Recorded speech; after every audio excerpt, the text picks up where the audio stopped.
Bonjour, chers amis, chers frères et sœurs, chère famille. Avant de commencer l'enseignement ce matin, j'aimerais inviter certains frères et sœurs à venir et à vous offrir une chanson. Hier, lorsque j'ai entendu que j'allais devoir donner l'enseignement aujourd'hui, j'ai appris juste hier que j'allais devoir donner l'enseignement. Donc, il y avait certains de mes frères et sœurs qui avaient envie de vous offrir une chanson, donc je me suis dit, ok, comme ça vous pouvez offrir plein de chansons, ça va prendre un peu de temps et j'aurai moins longtemps à parler, donc ils sont ici. Et c'était une très belle chanson, j'ai juste viens de recevoir une copie. Et donc, alors moi j'ai pas la traduction, donc bon, ça sera en vietnamien de toute façon. Et donc elle va nous traduire en anglais et je vais essayer de vous traduire en français. C'est une chanson sur l'amour, comment aimer, comme si vous étiez un enfant. Lorsque nous aimons, notre cœur est comme celui d'un enfant et nous continuons à donner sans hésitation.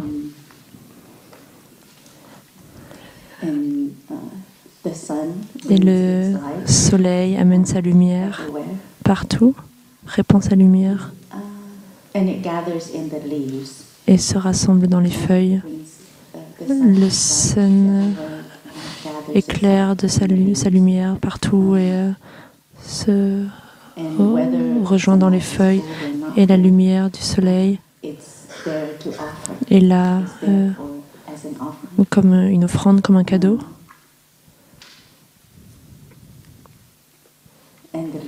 Et les feuilles bougent comme si elles disaient bonjour le matin. Et la brise de l'automne, on peut remplacer par la brise du printemps. Et lorsque la brise du printemps souffle, alors les feuilles des arbres se balancent légèrement dans le vent. Et notre destination est un lieu de paix. Le lieu où nous choisissons de nous retrouver est un lieu de paix. Et lorsque nous aimons, soudainement, alors le monde devient plus grand. Et quel que soit l'espace que nous avons déjà à l'intérieur, il devient encore plus spacieux, encore plus vaste. Et l'amour que nous avons pour notre famille ou pour les uns les autres, la fraternité, la sororité, nous pouvons la trouver sur tous les chemins, quel que soit le chemin que l'on prend. Et le lieu de paix, c'est le lieu quand nous revenons à la maison, nous pouvons trouver la paix. Et les nuages sont dans le ciel et ils sont pour toujours dans le ciel et ils continueront à le faire. Alors lorsque nous aimons, nous pouvons profiter de la présence des nuages, nous pouvons nous réjouir de leur présence. Mais nous avons également assez d'espace et de liberté pour laisser les nuages partir, s'éloigner. Et nous pouvons joindre nos mains en un bouton de lotus pour se saluer le matin. Et le premier pas que nous faisons est un pas que nous faisons hors de l'espace. Il y a un concept dans le bouddhisme, une idée à propos de l'espace, l'idée d'être en dehors de l'espace. Et dans cet espace, c'est cet endroit où nous touchons la liberté. Ça ne veut pas dire que c'est loin de là où on est. Le pas que nous faisons, ça peut être considéré comme un pas en dehors de l'espace, mais tout dépend de la manière dont nous sommes capables de nous relier à ce pas. Est-ce que nous sommes bloqués dans notre petit moi, dans notre moi intérieur, ou alors est-ce que nous sommes capables de nous relier aux autres, à ce qui est autour et c'est ça qui est cette idée de faire un pas en dehors de l'espace. Et la dernière ligne dit « Vous et moi ne sommes pas deux ». Donc c'est une traduction assez approximative du texte en vietnamien. Elle dit qu'elle espère que quelqu'un d'autre pourra traduire un peu mieux, mais ça nous permet de comprendre le sens de la chanson. Et donc maintenant, les frères et sœurs vont la chanter en vietnamien. Khi yêu thương lòng như đứa trẻ, xin cho hoài không đắn đo chi. Ngày thâu nắng vàng tươi về thăm và gom lá điểm tô một mùa.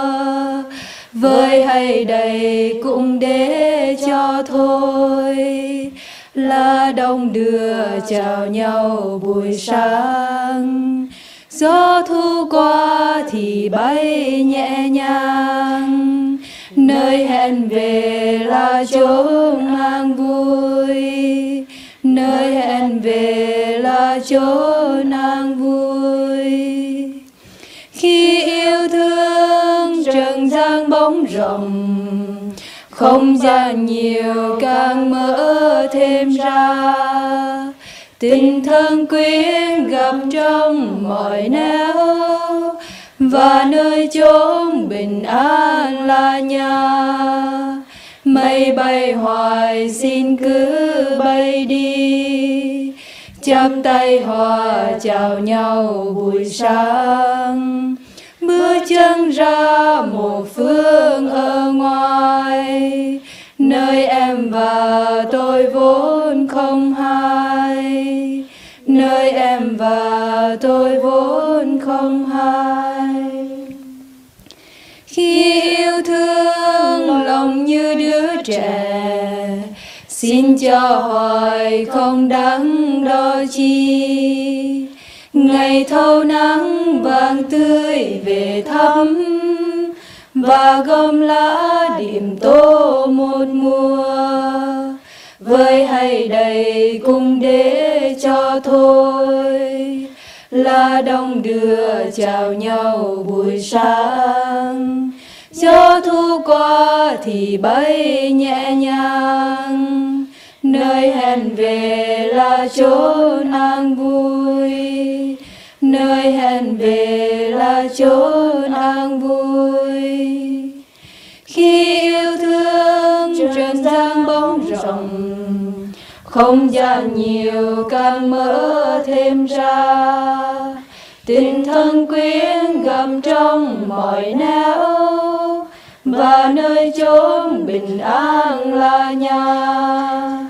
Mây bay hoài xin cứ bay đi, chắp tay hòa chào nhau buổi sáng.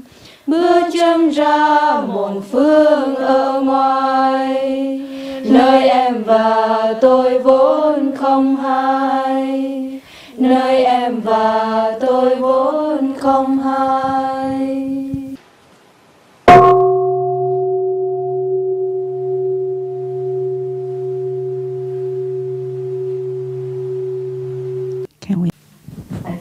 Merci beaucoup d'avoir offert cette chanson. Donc ça m'a permis de changer le sujet de l'enseignement d'aujourd'hui.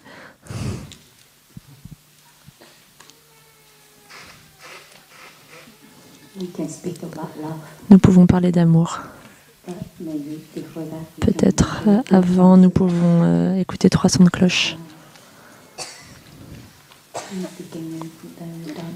Avant de commencer l'enseignement d'aujourd'hui, donc asseyez-vous confortablement, bien droit, mais aussi détendu. Et vous pouvez juste sentir les sensations de votre respiration qui entre et qui sort de votre corps et sentir que vous êtes vivant. Qu'est-ce que ça fait de vous sentir vivant? Il n'y a nulle part où aller, rien à faire. Nous sommes tous ici ensemble aujourd'hui. Pas de pression, il n'y a rien à comprendre, rien à faire. Personne ne nous presse pour faire quoi que ce soit, accomplir quoi que ce soit. Personne n'a le droit de nous tirer hors de ce hall en ce moment. Nous avons le droit d'être ici, assis, et d'être pleinement présents dans l'ici et le maintenant. Donc, réjouissez-vous de votre respiration en écoutant les 3 sons de cloche.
Cher Sangha, aujourd'hui c'est le 2 mai 2019 et nous sommes dans le méditation de l'Assemblée des Étoiles au hameau du Bas, au village des Pruniers, pendant notre retraite de printemps. Et j'espère que pour ceux d'entre vous qui partent demain, c'est votre dernier jour. Donc j'espère que vous aurez la chance aujourd'hui de profiter vraiment de votre dernière journée. La chanson que nous venons d'entendre parle de l'amour.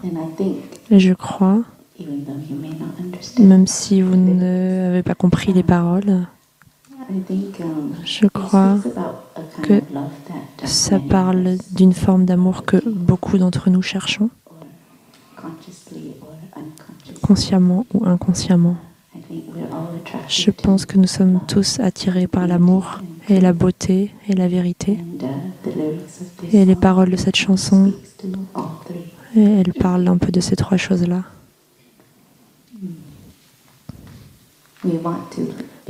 Nous voulons être capables d'aimer et d'être aimés.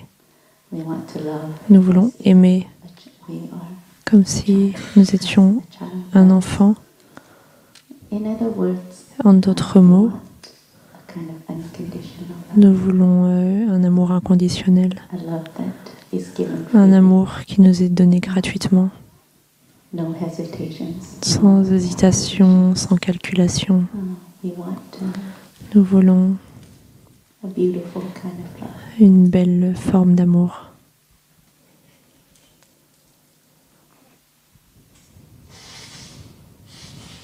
Et peut-être que beaucoup d'entre nous cherchons cette forme d'amour depuis longtemps. Je me rappelle que je cherchais cette forme d'amour.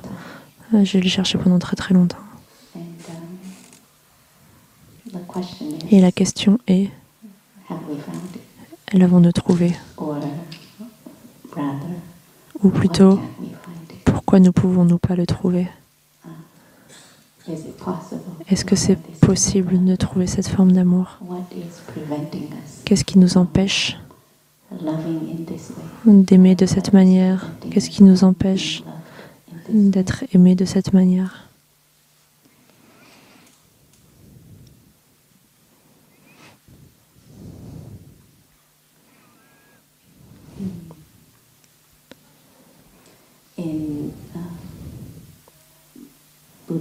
Dans le bouddhisme, particulièrement dans la tradition du village des Pruniers, la réponse est assez évidente. C'est est-ce que nous sommes disponibles pour l'amour? Est-ce que nous sommes assez présents pour recevoir cet amour, ou même juste pour le reconnaître? Et la deuxième question est, pourquoi est-ce que nous ne sommes pas assez présents? Donc l'entraînement au village des Pruniers, ce que vous avez pu recevoir cette semaine, se concentre sur comment ramener l'esprit et le corps dans le moment présent, comment être plus présent à vous-même, également pour votre environnement, pour les autres. Et c'est le premier obstacle, je crois, c'est notre capacité, ou plutôt le manque de capacité à revenir à la maison dans le moment présent. C'est peut-être le premier obstacle dans notre voyage, sur notre chemin, dans notre quête de l'amour ou d'être aimé.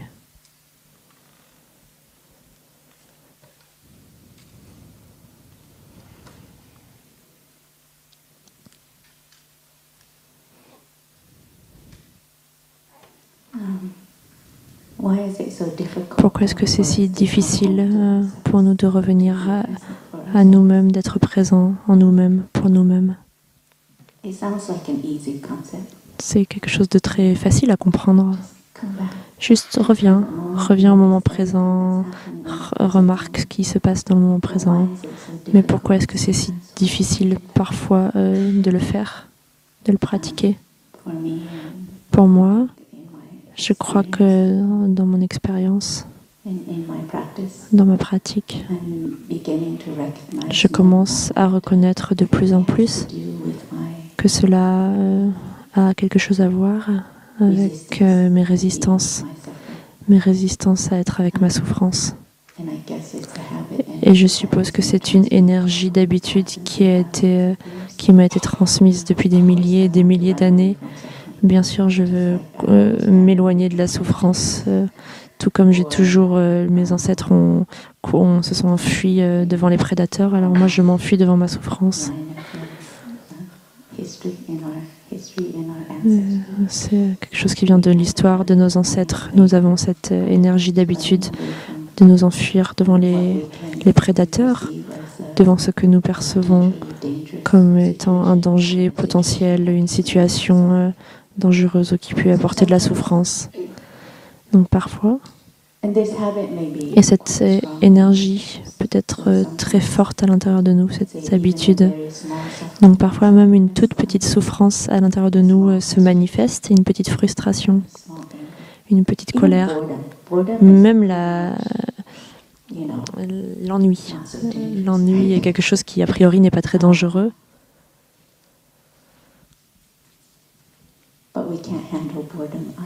Mais nous ne pouvons même pas gérer l'ennui. C'est une souffrance pour nous.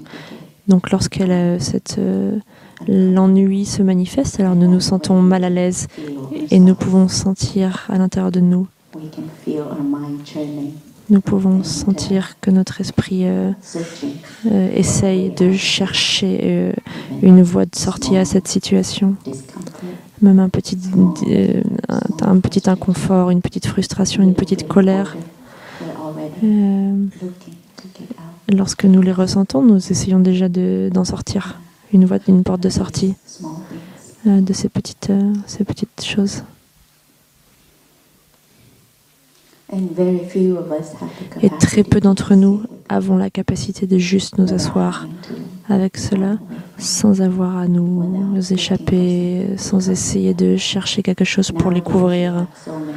Aujourd'hui, nous avons tellement de différentes manières de nous aider à nous enfuir devant notre souffrance, que ce soit de grandes souffrances ou de petites souffrances. Nous avons tellement de manières de divertissement différents. Nous avons Internet, tous nos gadgets électroniques, les jeux vidéo, tellement de manières, tellement de divertissement. Si vous allez sur YouTube, vous pouvez voir qu'il n'y a que du divertissement. Il y a quand même des chaînes d'éducation. Parfois les monastiques, nous allons sur YouTube, mais nous avons une pratique quand nous allons sur YouTube, nous avons besoin d'un second corps, de quelqu'un avec nous, et ça nous aide à ne pas nous perdre et à nous laisser entraîner. Parce qu'il y a tellement de sites, de choses, de tentations, et certains d'entre eux sont très toxiques. Mais il y a quand même des sites qui sont bénéfiques, qui sont nourrissants, qui sont quand même de la bonne nourriture pour l'esprit, mais il faut vraiment chercher pour les trouver. Donc Internet n'est pas que du mauvais, mais c'est une grande source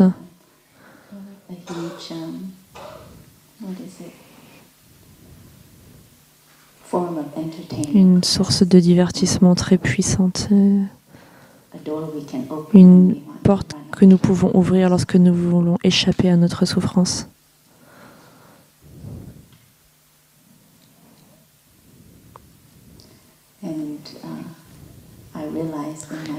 Et je réalise dans ma pratique qu'il y a tellement de différentes manières pour nous échapper, nous enfuir devant notre souffrance. Pas juste le divertissement, que ce soit lire un livre ou un magazine, allumer l'ordinateur, m'immerger dans le travail,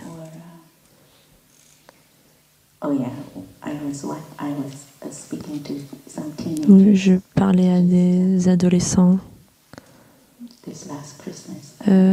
À Noël, j'ai eu la chance d'aller à Deer Park aux États-Unis, le centre aux États-Unis, et de passer du temps avec des adolescents là-bas. Des adolescents que j'ai vus grandir au monastère, qui sont arrivés à Deer Park quand ils étaient petits, tout petits bébés, petits enfants, et maintenant ils sont devenus des adolescents. Donc j'ai eu des conversations intéressantes avec eux. Et ils m'ont révélé plein de différentes manières de se perdre sur Internet.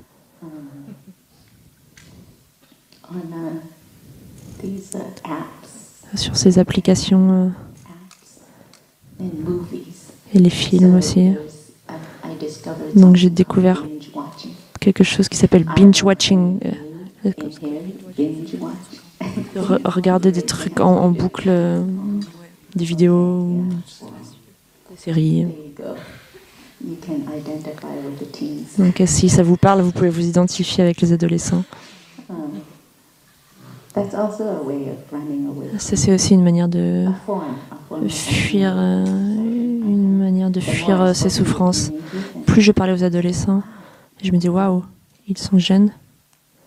Et ils étaient assez représentatifs des adolescents au moins aux États-Unis, parce que même s'ils allaient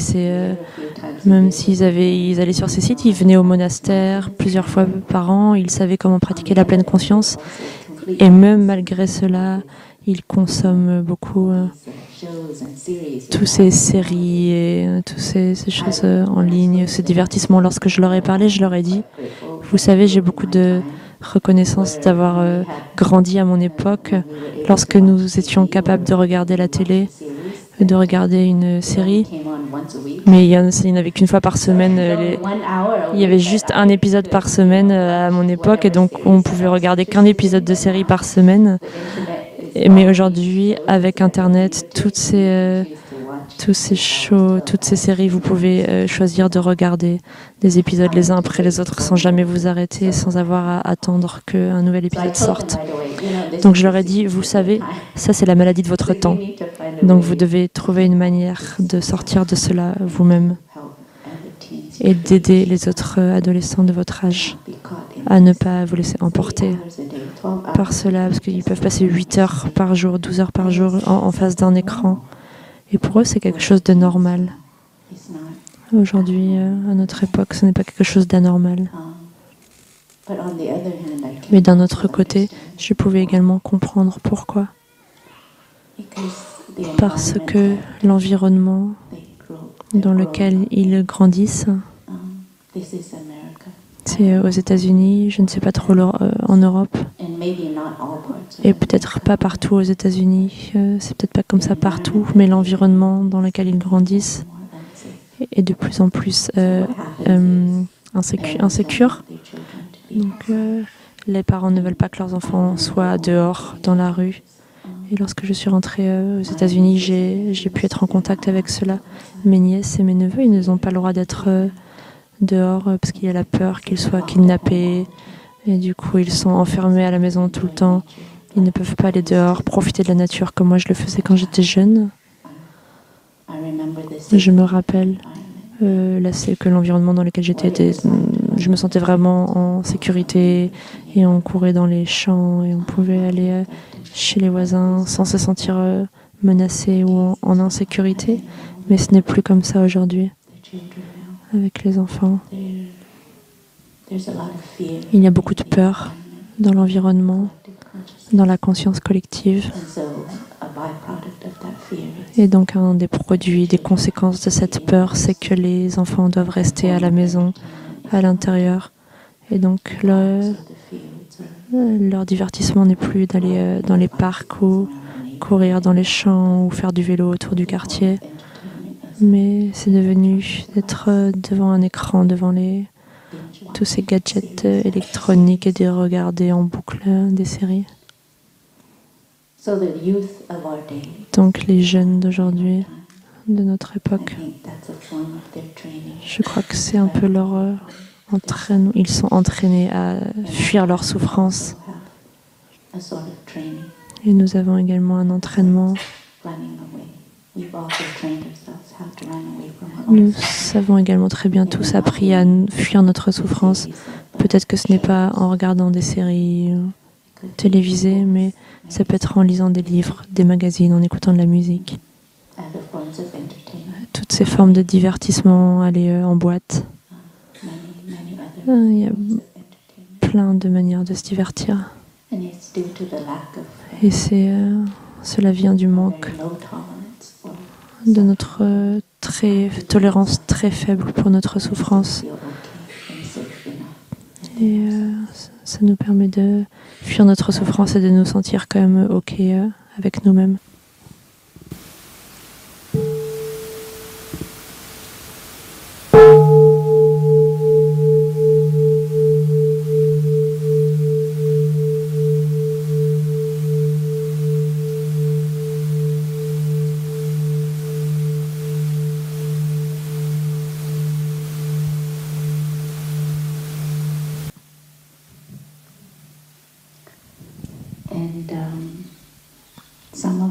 Et certains d'entre nous, lorsque nous nous tournons vers la spiritualité,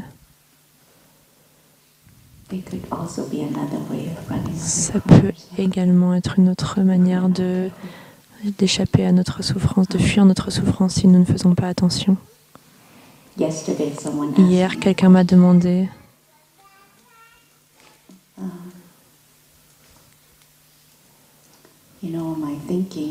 mes pensées. Je sais que parfois j'ai de merveilleuses pensées et je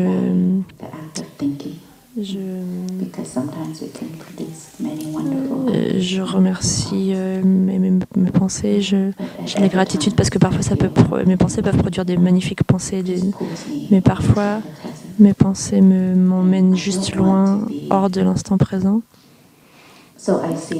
Et je vois que parfois cela me donne beaucoup de joie, de bonheur, mais parfois cela m'amène beaucoup de souffrance, mes pensées. Et je veux être libre de mes pensées. Je ne veux pas être l'objet, la victime de mes pensées, que ce soit des pensées positives ou des pensées négatives. Donc comment est-ce que je peux être libre de mes pensées, de mon esprit, et ne pas être entraîné par mes pensées, ne pas être une victime? Je veux transcender mes pensées. Donc c'était la question.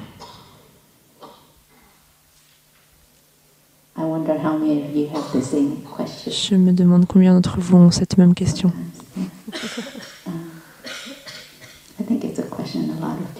Je crois que c'est une question que beaucoup de gens ont lorsqu'ils viennent au monastère, surtout lorsqu'ils viennent ici au village, parce qu'on parle de pratiquer le fait de ne pas avoir de pensée. Donc vous devez probablement vous demander comment est-ce que je peux être libre de mes pensées. Mais je crois, je pense que c'est une fausse perception, une perception erronée des enseignements du Bouddha. On ne vous enseigne pas à transcender vos pensées. Il y a cette idée qu'on devrait être complètement libre de nos pensées et non pas affecté par nos pensées, complètement libres. Mais ce ne sont pas les enseignements. Ce ne sont pas du tout les enseignements.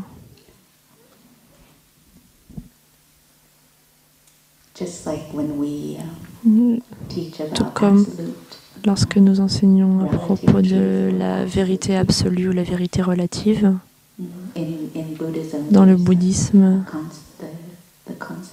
il y a le concept de vérité absolue et vérité relative, ou une vérité ultime. Et donc la vérité relative, on peut la comprendre en termes de vous et moi, les choses qui sont séparées les unes des autres. Si je vais à l'aéroport, j'ai besoin d'un passeport, par exemple. Si je suis dans un avion, j'ai besoin d'un billet d'avion. Si je vais à l'épicerie, j'ai besoin de payer avec de l'argent. Donc tout ça, ce sont des vérités relatives, des réalités relatives. Nous avons tous un nom.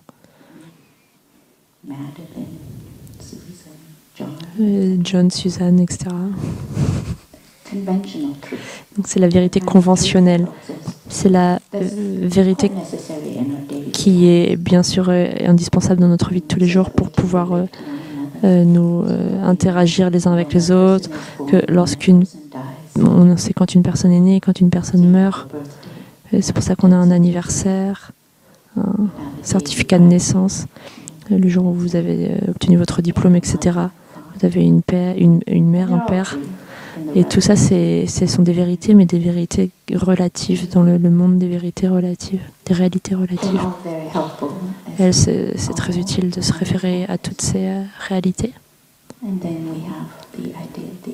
Et ensuite, nous avons l'idée de la vérité absolue, la réalité absolue, la dimension ultime.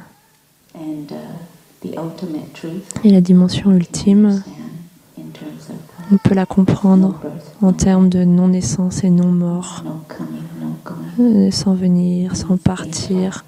Les choses intersont les unes avec les autres. Par exemple, lorsque nous regardons ces fleurs, c'est une orchidée. Cela s'appelle une orchidée, mais cela peut aussi ne pas avoir de nom. Donc dans la dimension conventionnelle, relative, ça s'appelle une orchidée.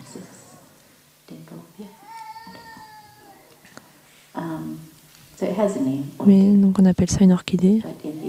Mais dans la dimension ultime, ça peut ne pas avoir de nom et c'est ok si ça n'a pas de nom. Vous regardez, vous voyez une fleur, mais si vous regardez profondément, vous voyez également que la fleur est composée d'éléments non-fleurs, comme le soleil, la pluie, les nuages, la personne qui a cultivé cette orchidée, qui l'a fait pousser, qui l'a amenée à la boutique, etc. Les sœurs qui l'ont achetée et la personne qui l'a placée ici. Donc sans aucun de ces éléments, on ne verrait pas la fleur ici. Donc on peut comprendre que la fleur est composée d'éléments non-fleurs. Donc nous pouvons dire que la fleur est vide d'un soi séparé.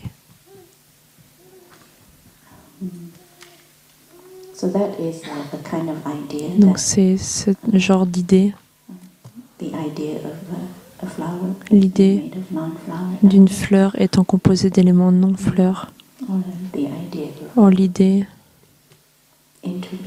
de l'inter-être, sont tous des concepts qui nous amènent à comprendre la dimension ultime, la réalité ultime. Et dans le bouddhisme, il y a un exemple très célèbre de cette dimension ultime. Je ne sais pas si on peut donner vraiment un exemple de la dimension ultime, mais ce sont des mots et des concepts qui vous aideront peut-être à comprendre un peu mieux. Donc il y a cet exemple de la vague et de l'eau. Vous avez la vague. La vague s'élève et revient dans la mer, s'écrase.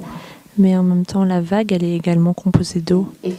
Et si la vague vit sa vie juste comme une vague, alors elle va souffrir. Elle va se dire « Oh, je me lève et je descends. » Et ça, peut-être que la vague va être un peu déprimée. Si elle se sent séparée, ou elle se dit « Oh, je ne suis pas aussi haute que les autres vagues. » Ou « Je ne suis pas aussi petite que les autres vagues. » Ça peut amener des complexes. Je ne suis pas aussi belle que la vague sur ma gauche. Je veux être plus loin. Je veux être la vague qui est là-bas. Donc ce sont des idées qui peuvent faire amener la vague à souffrir. Je ne suis pas aussi grande, aussi belle que cette autre vague. Je veux être la vague numéro 1.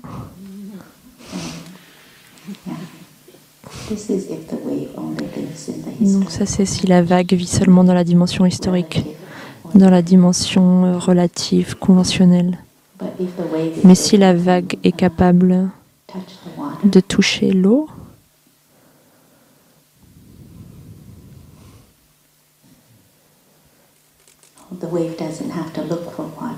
elle n'a pas besoin de chercher l'eau. Si elle est capable de comprendre, de toucher l'eau, elle peut voir qu'elle est composée d'eau. Elle n'a pas besoin de chercher l'eau. Donc la vague peut vivre sa vie en tant que vague, mais également vivre sa vie en tant qu'eau.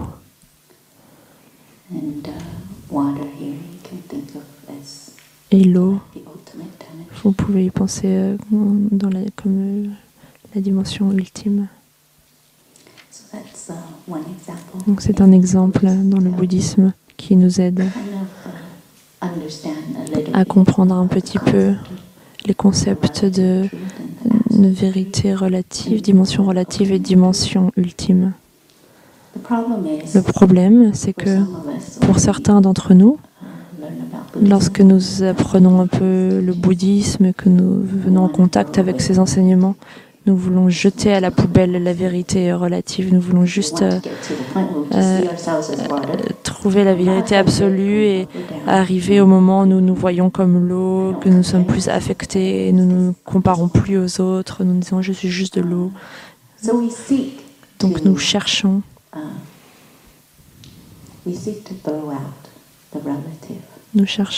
à jeter la vérité relative et nous voulons juste la dimension absolue, la dimension ultime, mais ce n'est pas possible. Lorsque nous regardons profondément dans le relatif, nous pouvons voir l'absolu. Nous n'avons pas besoin de jeter quoi que ce soit.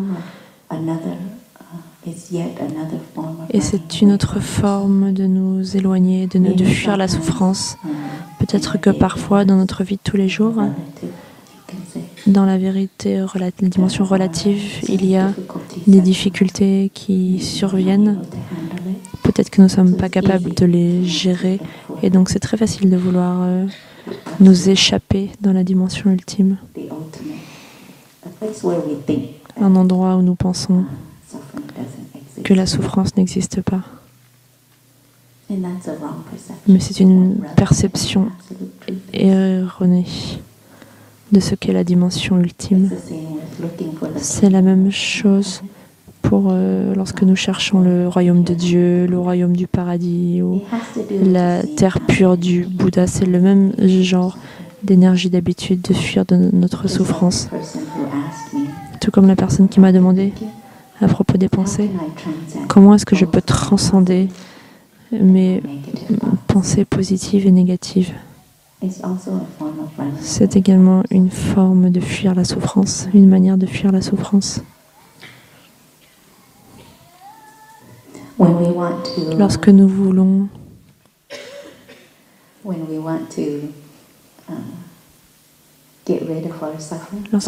nous débarrasser de notre souffrance, parfois pour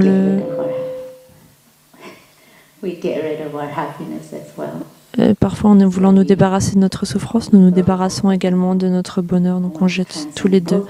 On dit, je veux transcender mes pensées négatives et positives. Mais c'est pour le bien, parce que je ne veux pas être affectée par mes pensées négatives dans la quête de... Mais c'est peut-être parce qu'en fait, vous ne pouvez pas gérer vos pensées qui vous font souffrir.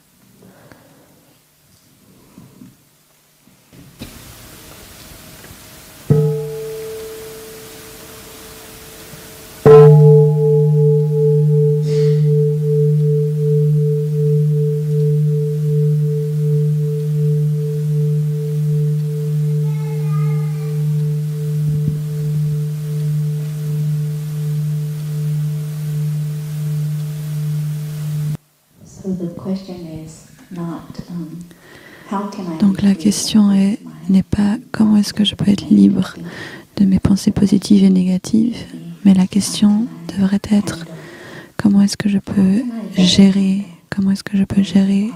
mieux les pensées positives et les pensées négatives.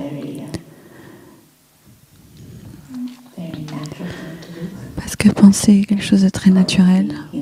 Ça fait partie d'être humain.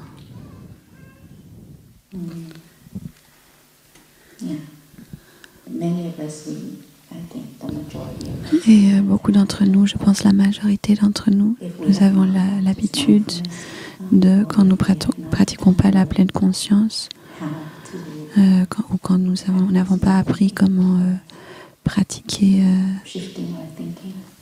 changer nos pensées, alors la majorité d'entre nous, nous sommes tirés par nos pensées tout le temps. Donc, quand une pensée positive vient, on devient joyeuse et on est sur la vague de cette pensée pour le temps que cela dure. Ou s'il y a une pensée qui est négative, qui nous rend triste ou fâché, on est aussi sur cette vague de cette pensée jusqu'à ce qu'elle meure. Donc de cette manière-là, on est les victimes de nos pensées. Mais supposons qu'une pensée positive arrive et en même temps on fait monter l'énergie de la pleine conscience et on reconnaît la pensée.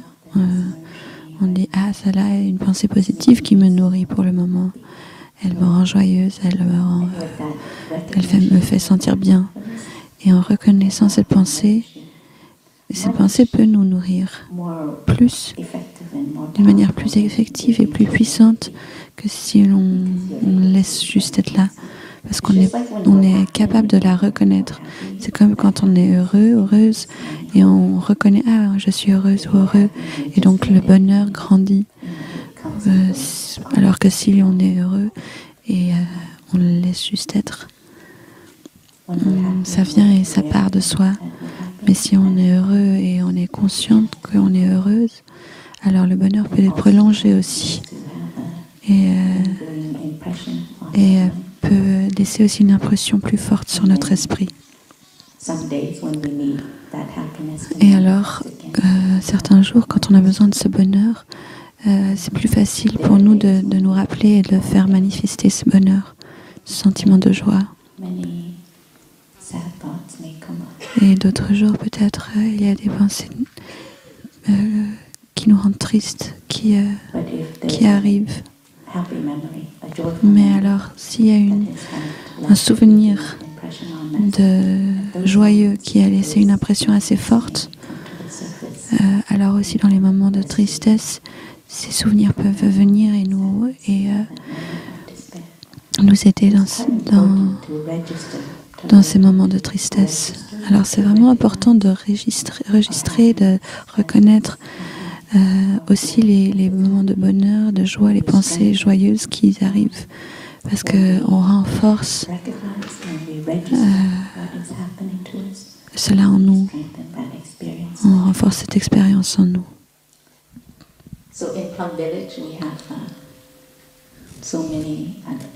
Donc au village des pruniers, nous avons beaucoup de célébrations aussi de la vie, beaucoup de festivités. On trouve plein d'opportunités pour célébrer. Par exemple, les premiers lotus qui fleurissent dans notre étang. Il y a toute une célébration autour de ça. On s'assoit autour de l'étang et on admire les fleurs ou les premières fleurs qui sont là. Peut-être qu'elles ne sont même pas encore ouvertes, mais on voit la fleur qui va s'ouvrir. Et ça, c'est une forme de reconnaître notre bonheur et de célébrer nos joies et nos bonheurs. Et quand on est capable de faire ça, cette joie, ces bonheurs grandissent. Donc apprendre à reconnaître et à enregistrer en fait ces bonheurs et à célébrer ce bonheur pour qu'il dure.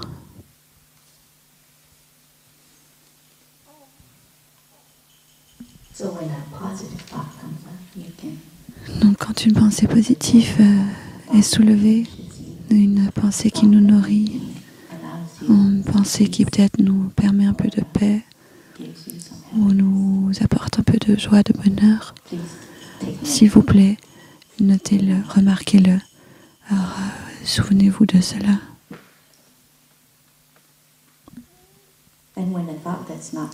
Et si une pensée vient qui n'est pas aussi nourrissante, une pensée qui peut créer de la colère ou un sentiment de séparation,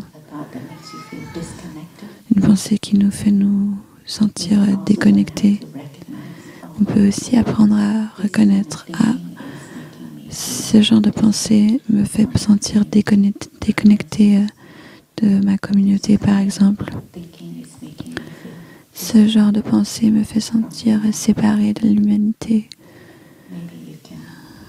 Peut-être qu'on peut reconnaître cela et l'appeler par son vrai nom.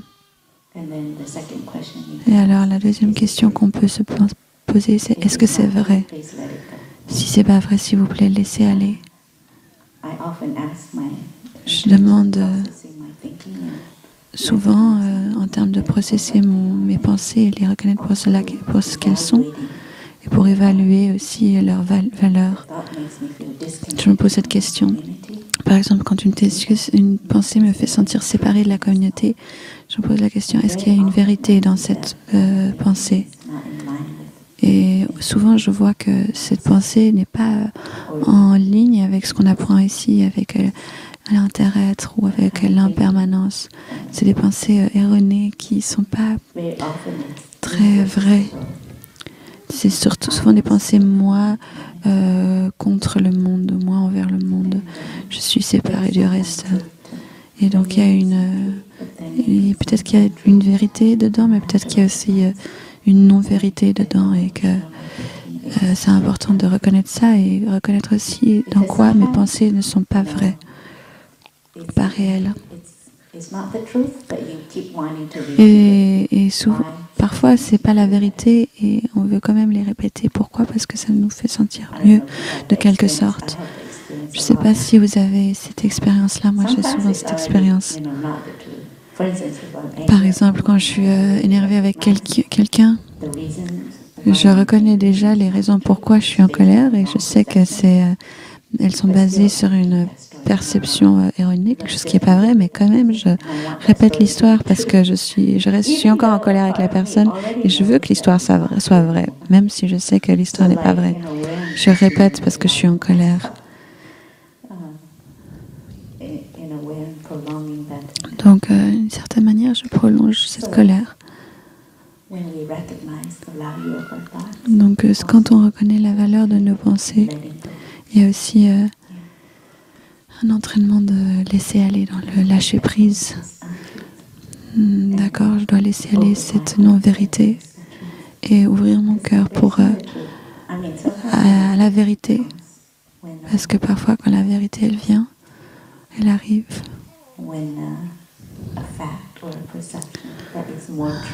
Donc, quand quelque chose arrive qui est plus vrai que quelque chose d'autre, parfois c'est difficile de l'embrasser, d'accepter, parce qu'il faut laisser aller ce qu'on pense être vrai déjà,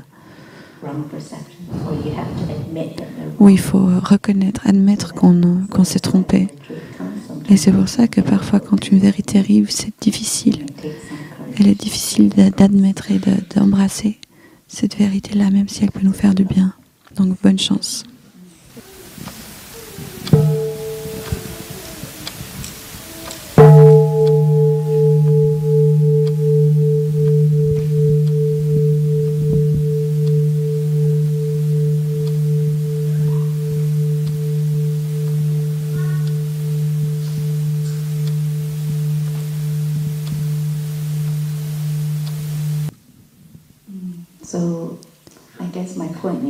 Donc, ce que je veux dire, c'est que nous ne devons pas nécessairement transcéder nos pensées pour être libres de nos pensées. C'est plutôt une question de savoir gérer de la manière comme on approche les pensées qui sont soulevées, qui arrivent.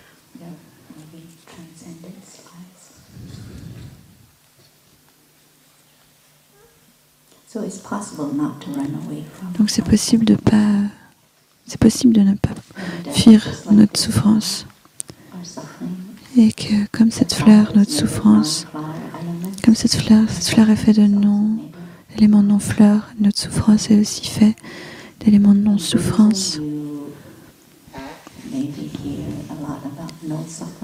Dans le bouddhisme, on entend peut-être beaucoup parler de la non-souffrance. Par exemple, dans le Sutra du cœur,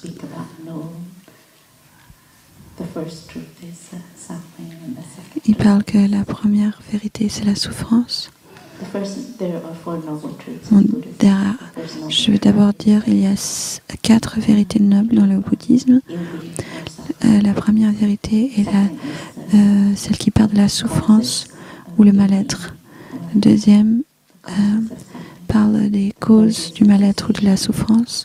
Troisième, de la fin, de l'arrêt de la souffrance et du mal-être. Et la quatrième, de la non-souffrance et du non-mal-être.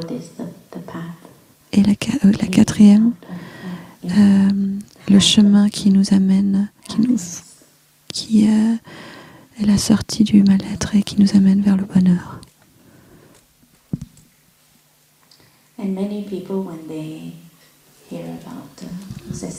Et beaucoup de personnes, quand ils entendent parler de l'arrêt, de la fin de la souffrance, ils pensent donc il y a quelque chose comme la non-souffrance. On peut arriver à un point où il n'y a plus de souffrance. Mais je pense que dans ce sutra du cœur, quand il parle de non-souffrance,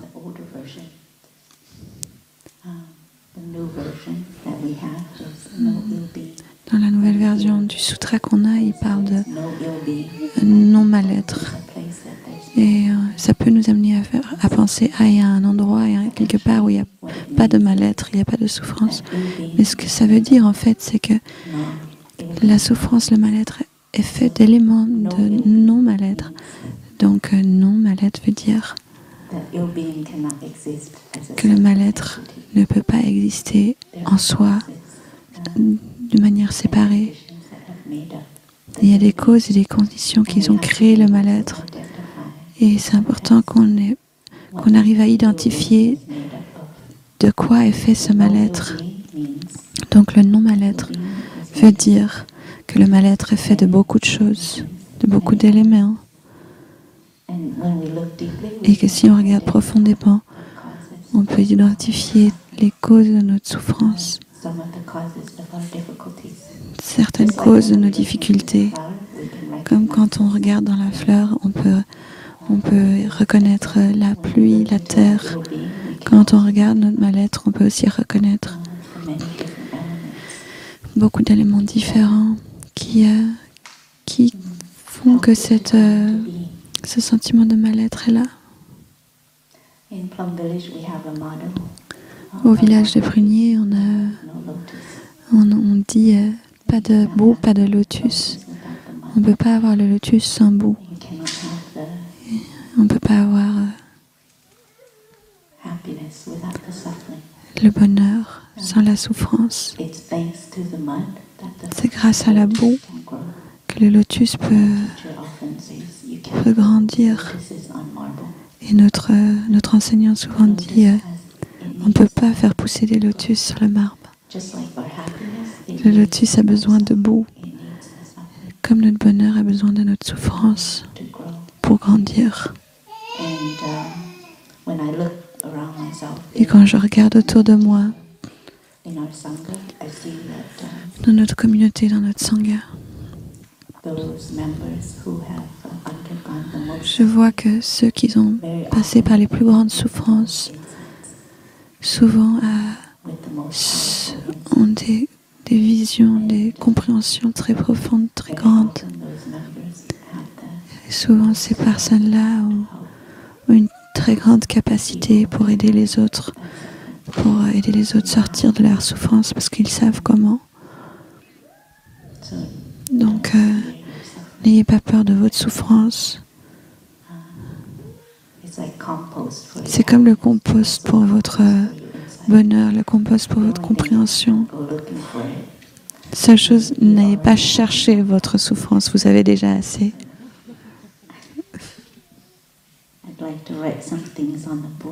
Je vais écrire quelque chose sur les tableaux.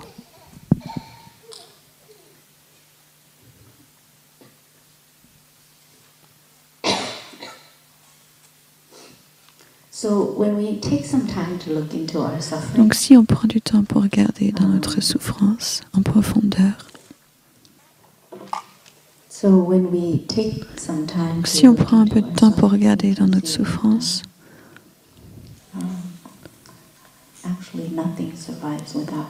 on peut voir que rien ne survit sans nourriture. Donc si ta souffrance c'est de la colère, du désespoir, de la peur, toutes ces choses-là ont leur source de nutriments. Dans le bouddhisme, on dit rien ne peut survivre sans nourriture, sans nutriments, sans être nourri. Et si on regarde la nature autour de nous, on peut voir la vérité dans ça. Si on regarde les situations autour de nous, on peut voir la vérité dans ça.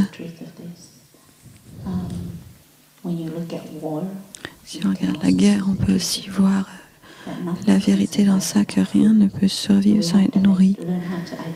Donc c'est important d'apprendre à identifier les sources de nourrissement, de nourriture, ce qui nourrit notre souffrance. Qu'est-ce qui nourrit notre souffrance?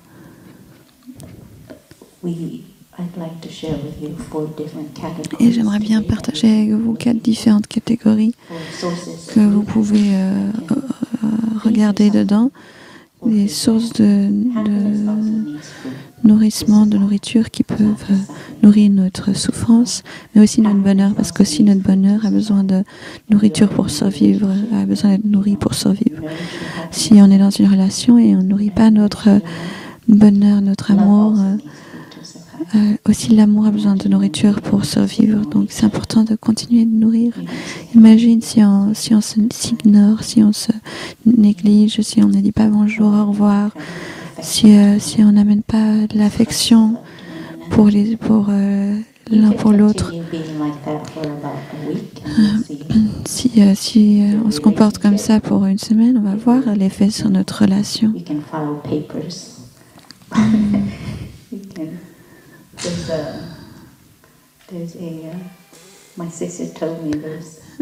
Ma sœur m'a dit qu'il y a un livre où il y a écrit 6 lignes, 9 lignes pour le divorce.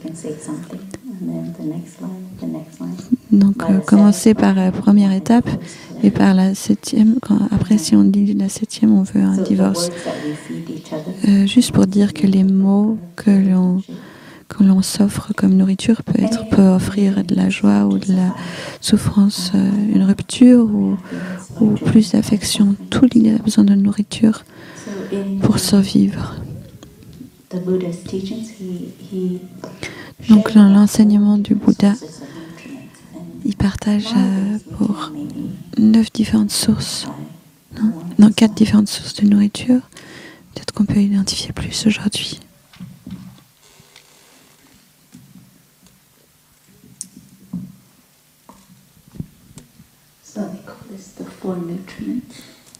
Donc, les 4 nutriments.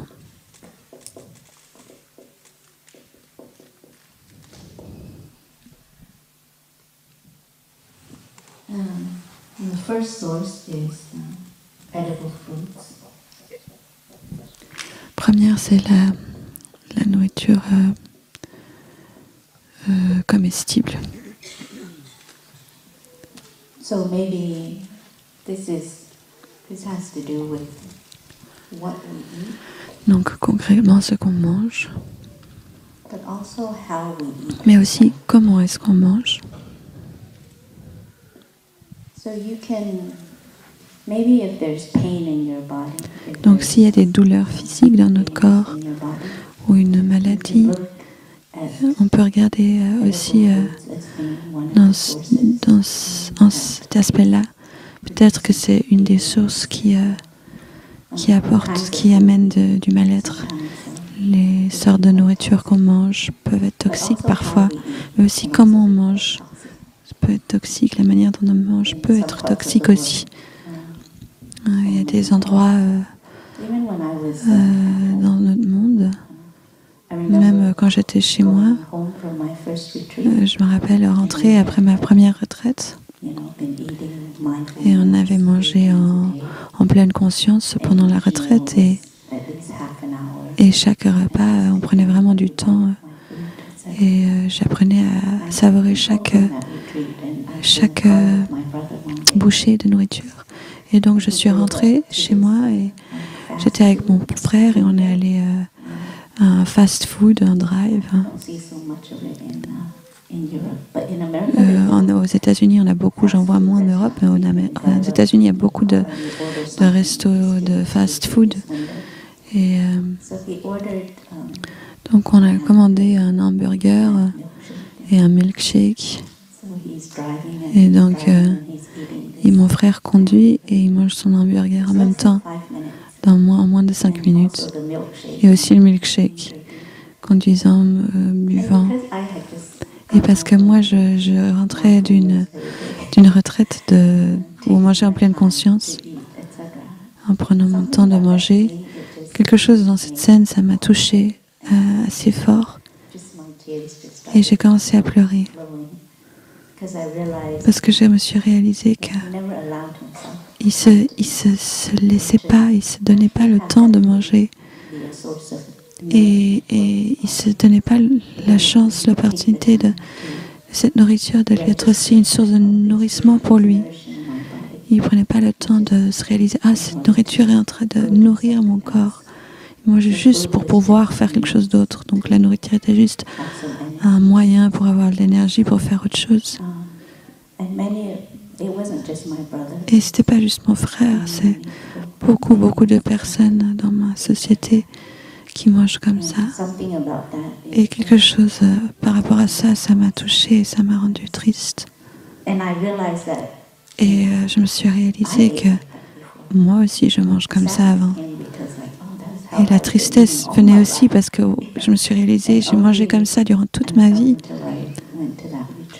Jusqu'à ce que j'arrive à cette retraite et que je me réalise qu'il y a une autre manière de manger. Il y a une autre manière de nourrir mon corps avec chaque repas. Et maintenant, quand je mange, après le repas, je prends un moment pour vraiment sentir l'énergie couler dans mon corps. C'est possible de sentir comment l'énergie est renouvelée dans notre corps après de manger, après chaque repas. Et on peut prendre un moment pour enregistrer ça, pour sentir ça. Et aussi, la nourriture qu'on mange devient ce qu'on fait après. Donc c'est magnifique de voir que le thé que j'ai bu ce matin est aussi une partie de l'enseignement de Dharma maintenant. Et donc que la nourriture qu'on mange ne reste pas juste cette entité solide, mais devient de l'énergie et devient nos actions aussi. Donc vraiment prendre du temps pour sentir ça, pour reconnaître ça, pour aider aussi notre digestion.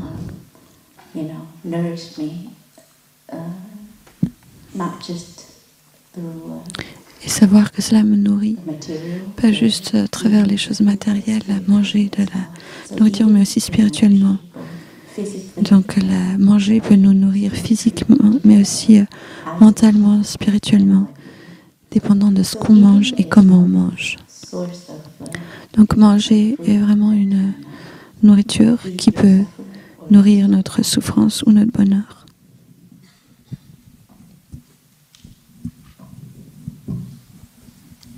The second type of food is sense impressions. La deuxième forme de nourriture, c'est les impressions sensorielles. So we have, our senses. Donc on a nos sens, les yeux, les oreilles, notre nez, notre bouche, notre langue, notre corps, notre esprit. Et nos sens absorbent tout le temps de l'information, tactile ou des idées aussi, des pensées.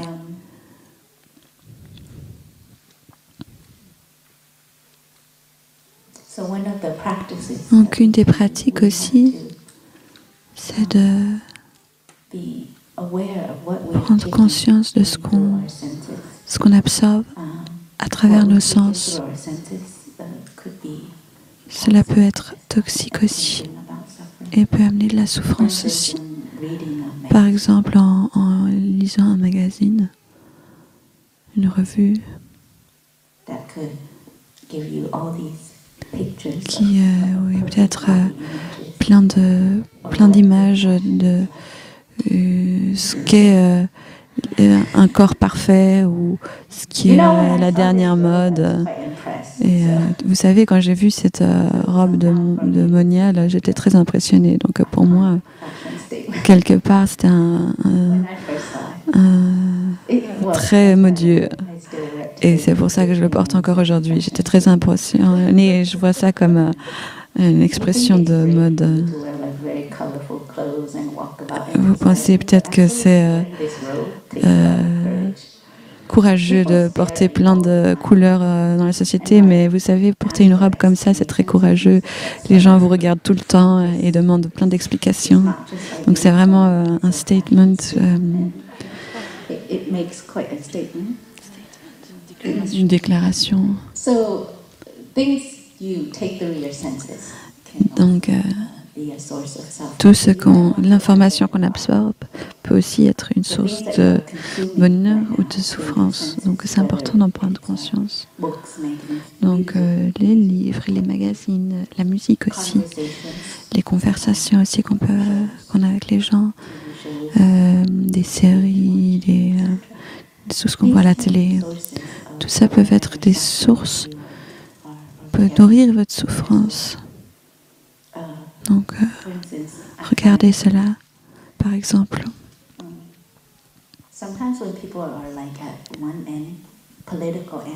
Parfois, quand les gens sont politiquement à la gauche ou à la droite,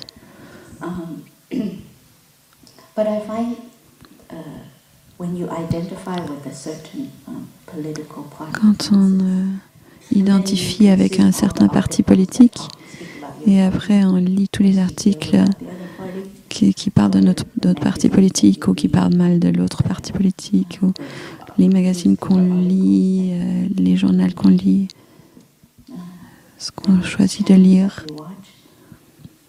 les chaînes qu'on choisit de voir, en fait renforce notre vue politique parce que cela nourrit cette vision politique et parfois on est attrapé dans cette vue particulière parce que toute la nourriture qu'on prend, qu'on consomme, nourrit juste une partie, juste cette vue-là. Donc parfois nos vues aussi peuvent nous apporter à souffrir et c'est important de voir qu'est-ce qui nourrit ma vue.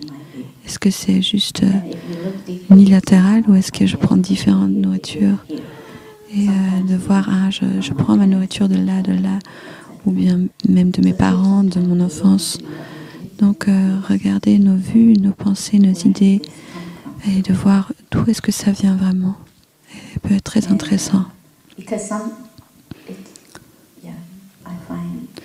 Je trouve que souvent, beaucoup de ma souffrance vient de mes vues, de comment je vois les choses, de mes idées, qui m'amènent à souffrir. Donc, je dois prendre du temps pour regarder et voir comment est-ce que mes idées sont nourries, ma manière de voir les choses, ma perception. Et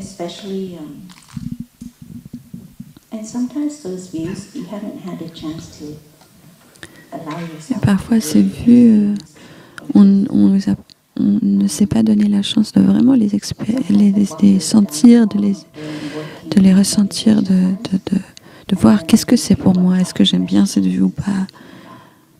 Parfois, quand je marche dans la cuisine ou quand il y a le travail méditatif et les gens, par exemple, sont en train de couper les légumes, et ils parlent de ce qu'ils ont lu dans le journal. Et c'est comme si la personne parle de quelque chose de personnel, mais en fait, c'est une habitude de juste répéter le journal. Est-ce que cette nouvelle, est-ce que ça a à voir quelque chose avec notre bonheur, notre souffrance sur le moment? Ou est-ce qu'on veut juste parler répéter quelque chose qu'on a entendu? Ou est-ce que c'est vraiment quelque chose qui est présent pour nous sur le moment? Juste pour dire qu'on sait quelque chose peut-être. Mais comment est-ce que c'est en relation avec nous? Donc ça, c'est une scène que j'observe souvent et je pense, est-ce que ça a à voir quelque chose avec couper les légumes en ce moment précis? Et je passe. Et parfois je m'arrête et je te pose la question, qu'est-ce que tu fais maintenant? C'est quelque chose que notre enseignant faisait souvent. Il passait et il nous pose la question, qu'est-ce que tu fais? Qu'est-ce que vous êtes en train de faire en ce moment? Et la réponse qu'il cherchait, c'était « Ah, je suis ma respiration ». Basiquement, je suis présente pour ce que je fais en ce moment et je suis perdue quelque part d'autre.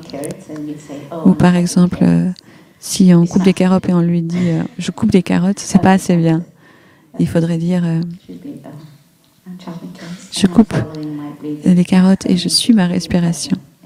Ce qui veut dire que vous êtes totalement présente dans le moment présent.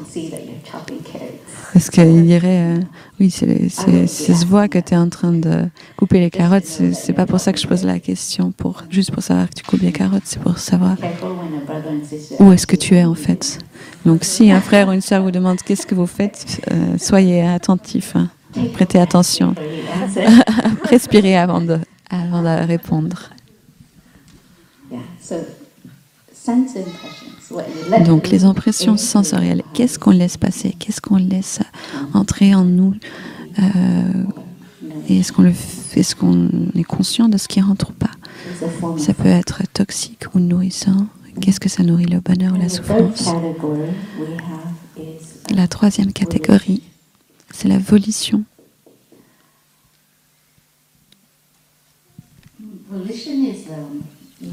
Donc la volition, on peut comprendre ça comme nos désirs les plus profonds. Ou bien aussi notre volonté, notre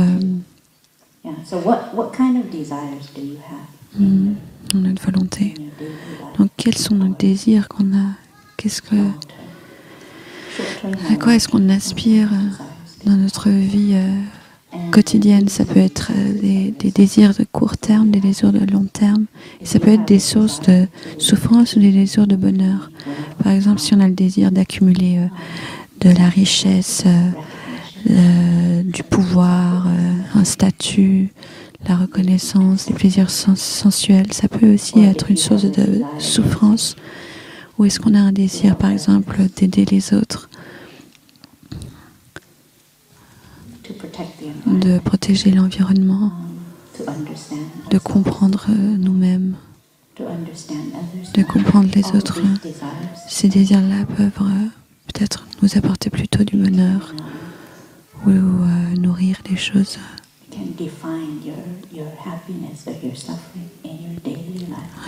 La joie en nous, donc tout ça, ça peut définir notre souffrance ou le bonheur dans notre vie quotidienne. S'il y a la souffrance qui est présente ou du bonheur, alors qu'est-ce qui est présent et qu'est-ce qui nourrit ça? Quel désir est-ce qui nourrit? Quel désir nourrit mes actions? Quel désir nourrit mes relations? Quel désir nourrit ma carrière? Quel désir nourrit le fait que je sois là au village des pruniers? Donc ça c'est la volonté, la volition peut être aussi une nourriture très puissante. La quatrième catégorie qu'on a est la pleine conscience. La conscience, notre conscience. Donc là, ça peut être individuel ou collectif. Les deux cas, conscience individuelle, conscience collective.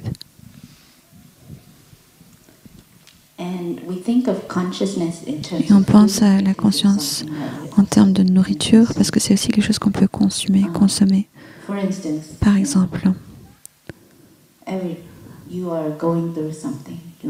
vous êtes traversé quelque chose vous pèse, quelque chose est présent dans votre esprit et votre esprit répète la même histoire. Et donc on répète on nourrit notre esprit, notre esprit nourrit ce genre de conscience. Et en utilisant la pleine conscience, on essaye de reconnaître qu'est-ce qui est dans notre conscience, qu'est-ce qui est présent. Est-ce que c'est de la peur? Est-ce que c'est de la jalousie? Est-ce que c'est de l'ennui? Est-ce que c'est une perception erronée? Qu'est-ce qui est là, dans ma conscience? Qu'est-ce qui est présent? De quoi est-ce que je suis consciente? Et est-ce que ça me nourrit? Est-ce que c'est quelque chose qui nourrit mon bien-être ou pas?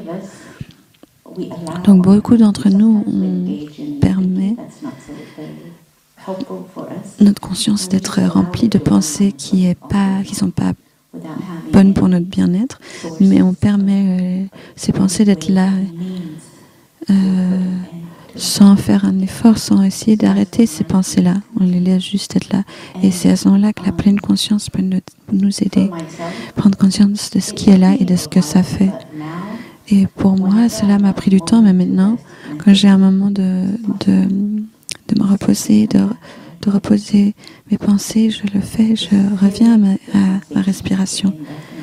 Et j'essaie vraiment de pas penser, de diriger mes pensées vers ma respiration, mon inspire, mon expire, et juste me concentrer là-dessus. Et cette concentration me permet de me reposer, de relâcher mon esprit.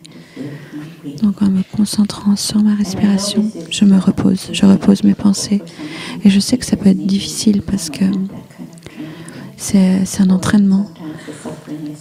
Et parfois la souffrance est aussi très très forte et alors on n'arrive pas à revenir à notre corps, à notre respiration et arrêter ça et de nous ancrer dans les sensations qui sont dans notre corps. Parce que aussi, on veut fuir notre corps parce qu'il y a trop de souffrance. Aussi, parfois, il y a des expériences traumatiques dans notre corps, alors on ne veut pas être dans notre corps. Mais cela aussi peut être un entraînement, petit à petit. Même si au début, on ne peut pas vraiment revenir, on peut juste essayer une respiration d'être présente. Et si on peut être avec notre corps durant une respiration, peut-être plus tard, on peut essayer 2 respirations. Et si on peut être avec notre corps pour 2 respirations, c'est possible d'être avec notre corps pour 3 respirations. Et revenir à notre corps et revenir au moment présent et reconnaître ce qui se passe dans notre corps, ça c'est une pratique. Donc pour moi, quand je vais m'arrêter de penser, par exemple hier, quand j'ai appris qu'il fallait que je donne un enseignement du Dharma hier, je suis sortie dehors pour désherber, faire un peu de désherbage. Et quand je faisais du désherbage, j'ai essayé de me concentrer sur les mouvements de mes mains. Je ne voulais pas penser déjà à l'enseignement du Dharma, commencer à penser mes pensées. Je voulais plutôt calmer mes pensées, prendre du temps d'abord d'être avec ma respiration et le désherbage et de me donner cet espace-là. Donc c'est possible pour nous-mêmes de créer cet espace-là et si on est attrapé dans nos pensées, c'est possible même si on est attrapé dans nos pensées de créer des moments de pause. Et cela ne veut pas dire fuir notre souffrance ou fuir notre peur. Juste se donner des pauses pour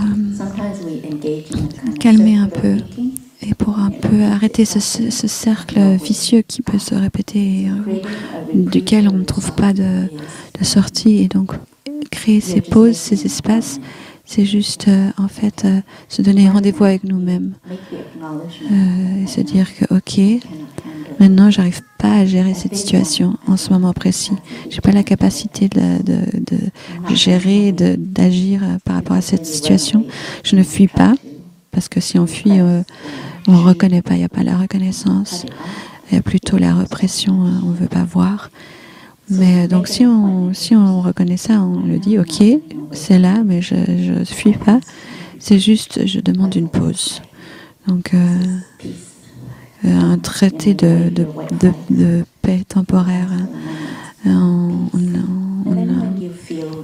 On sort notre drapeau blanc, et alors on se sent plus calme dans notre corps et notre esprit, et en prenant cette pause, et peut-être après, ça nous amène peut-être un peu plus de clarté. Donc la différence entre pratiquer ça ou pas, la différence que cela crée est que si on veut, il y a deux choses. Il y a vouloir se débarrasser de ses pensées, ça c'est une forme de fuir en fait, mais le désir de vouloir comprendre mieux et de alors prendre une pause, s'arrêter, ça c'est une autre manière de faire. Donc n'ayez pas peur. Donc la conscience, on peut consommer de la conscience individuelle de nous-mêmes, qu'est-ce qu'on consomme dans notre conscience, mais aussi la conscience collective.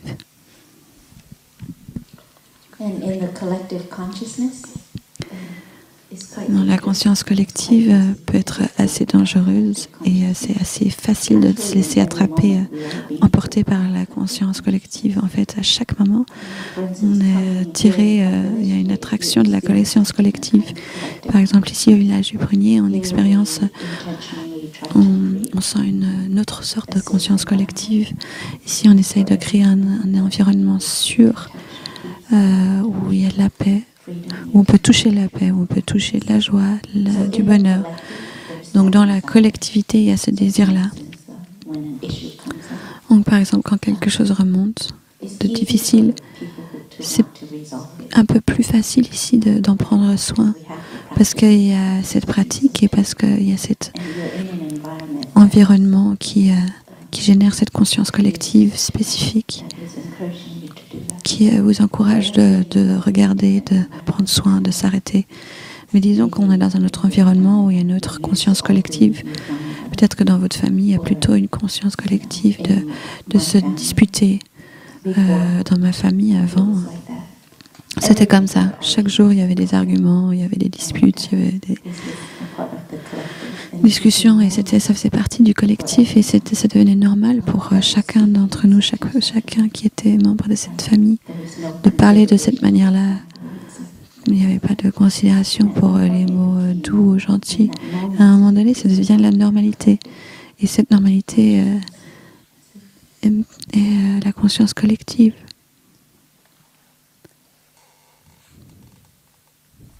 Right now, and actually, when I think of maintenant, quand je pense aux jeunes gens, on a aussi une retraite Wake Up ici en août. C'est une retraite pour entre les âges de 18 à 35. En fait, quand je regarde ces générations-là, ça me donne assez de l'espoir, parce que je vois que les jeunes personnes cherchent une dimension spirituelle dans leur vie. Et cela me donne de l'espoir, parce que je reconnais que même s'il y a beaucoup de souffrances et de problèmes dans notre société, il y a encore des guerres, il y a des leaders on n'est pas toujours d'accord avec eux, mais il y a aussi de l'espoir. Il y a aussi une partie de la société qui devient de plus en plus éveillée à la souffrance de la planète, à la souffrance de certaines choses dans nos sociétés. Il y a plus de conscience des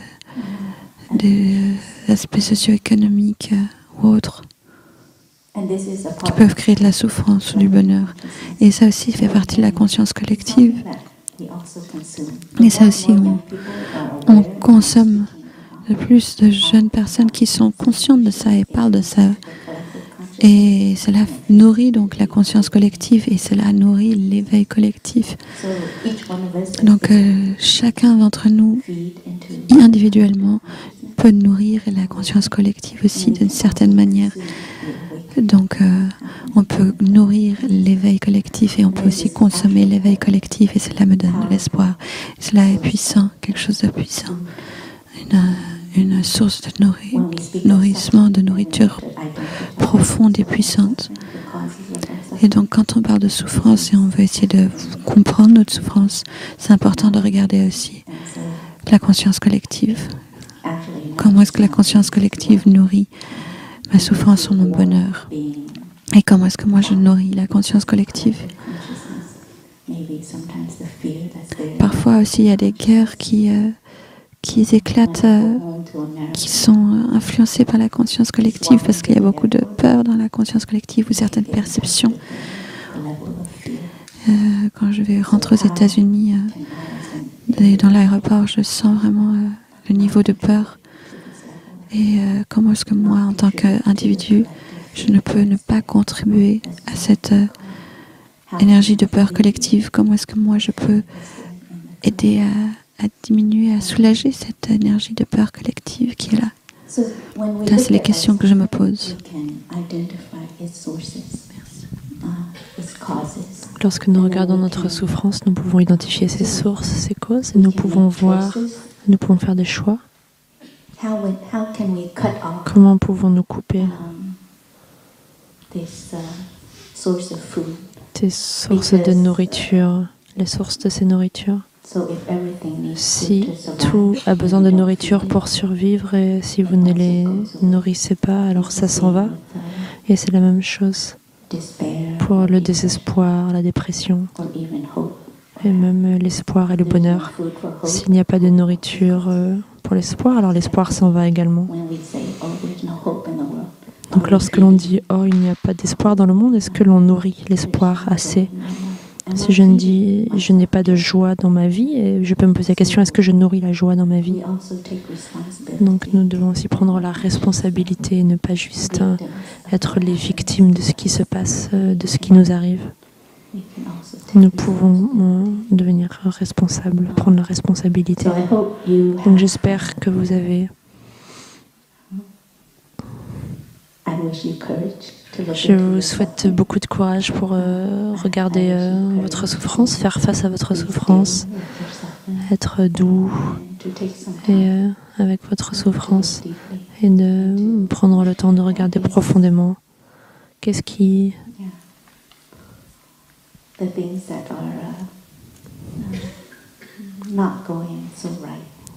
Quelles sont les choses qui ne vont pas si bien pour moi en ce moment et en même temps. Je vous souhaite également beaucoup d'opportunités de reconnaître tout ce qui se passe bien également en ce moment, parce que la souffrance, ce n'est pas assez. Il y a toujours du bonheur également. On ne peut pas juste regarder la vie et voir la souffrance, ce n'est pas assez, c'est juste une partie de la vie. L'autre partie, c'est le bonheur. Donc, prenez également le temps de regarder profondément dans votre bonheur et de voir ses sources. La nourriture, qu'est-ce qui le nourrit? Et est-ce que nous nourrissons notre bonheur assez? Notre paix, notre liberté, notre joie?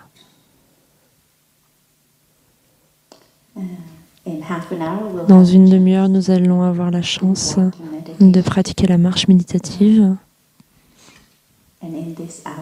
Et dans cette heure, nous pouvons revenir à nous-mêmes, à notre respiration, à nos pas, et vraiment apprendre à être avec nous-mêmes.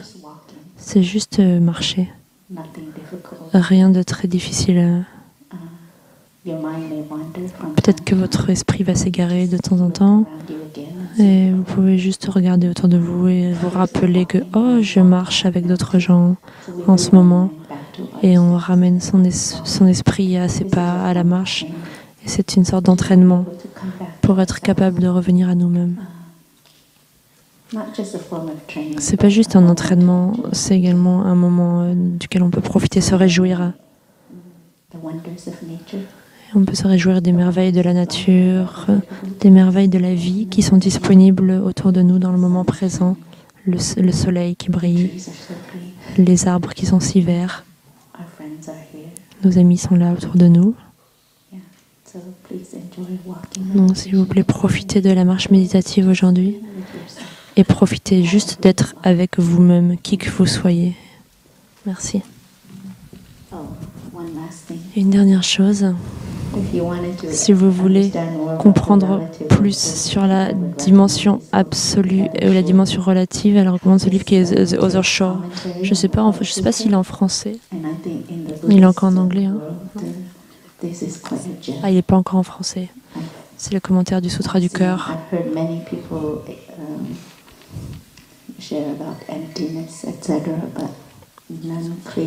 Ah, ça, il est sorti il n'y a pas très longtemps. Facile à comprendre.